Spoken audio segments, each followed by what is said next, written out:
নেতৃত্ব দেবে। তারা চায় আগে আমি আর মামু খাইছি, এখন আমরাই খাবো। আগে খাইছে মামু, এখন খাবো আমি। মামু আর আমি। আমরা পরিষ্কার ভাবে বলতে চাই, ছাত্র জনতার গণ অভ্যুত্থানে যে সরকার করে চলছে, সেই সরকারের নেতৃত্ব দিচ্ছে তরুণরা, সেই সরকারকে সমর্থন সহযোগিতা করছে তরুণরা। আগামীতে গণতান্ত্রিক বাংলাদেশের নেতৃত্ব দেবে তরুণরা। সেই জন্য আমাদেরকে নতুন রাজনৈতিক বন্দোবস্তে যেতে হবে। নতুন রাজনীতি দরকার, নতুন নেতৃত্ব দরকার।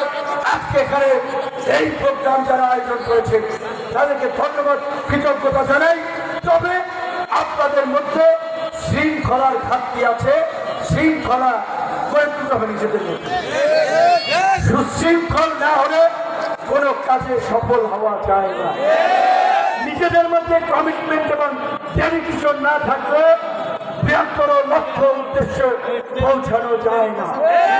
আশা করি গণ অধিকার পরিষদ এবং গণ অধিকার পরিষদের নেতৃবৃন্দ সেটি মাথায় রেখে সারা বাংলাদেশে জনগণের পাশে থেকে জনগণকে নিয়ে আগামী নতুন বাংলাদেশ এবং নতুন রাজনীতি বিনির্মাণে এগিয়ে যাবে।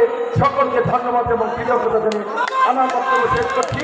এই পর্যায়ে শহীদদের জন্য দোয়া করবেন গণ অধিকার পরিষদের কেন্দ্রীয় নেতা মাওলানা মুফতি ইলিয়াস ভাই। তোমার আমার পরিষদ, বিপিনুরের পরিষদ, বাংলার পরিষদ, তোমার আমার পরিষদ।